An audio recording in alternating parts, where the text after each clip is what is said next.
Aktualna ureditev na tem področju je taka, da bi moral nek menedžer, ki koristi za lastne potrebe službeno vozilo, plačati dohodnino od bonitete za uporabo motornega vozila v višini 7.500 evrov na letni ravni, no po novem, in to je vladno darilo, mu ne bo potrebno plačati ničesar.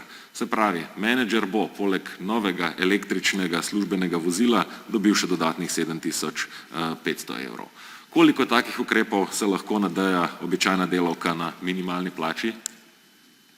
Gospa, ki dela v trgovini, ali industrijski delavec v proizvodni hali, navsezadnje vsi zaposleni, ki vzdržujejo naše domove starejših občanov, pa imajo plačne razrede postavljeno pod ravnjo minimalne plače in tako naprej in tako naprej. Nulo, točno nula. Tu se pogovarjamo o električnih vozilih po kakšnih nabavnih cenah več 10.000 evrov, tudi 100.000 evrov. Seveda bodo podjetja, tista, ki si to lahko privoščila, tovrstne investicije namenile samo svojemu menedžmentu, poleg že tako sicer visokih plač, in niti približno to ni ukrep, od katerega bi imelo kakršnokoli korist običajni delavci. Še toliko bolj je to pomembno v luči dejstva, da vlada razdavčevanje električnih vozil za menedžment opredeljuje in zagovarja kot neko zeleno politiko. Ampak zelene politike se ne dosega z davčnimi odpustki, ugodnostmi in uslugami za najbolj bogate ljudi v tej družbi, navsezadnje jih je zgolj peščica.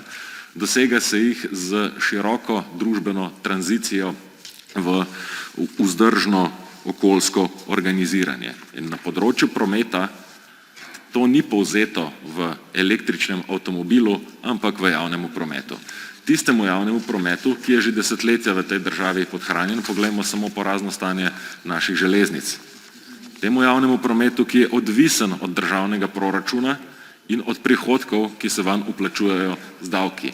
Ta istemu javnemu prometu, ki bo ostal brez 30 milijonov evrov, ki jih bo pod zeleno krinko vlada porinila v žep menedžerski kasti v tej državi. To ni ukrep za kakršnokoli okoljsko vzdržno prometno tranzicijo, to je ukrep za še dodatno subvencioniranje menedžerjev in bogatašev.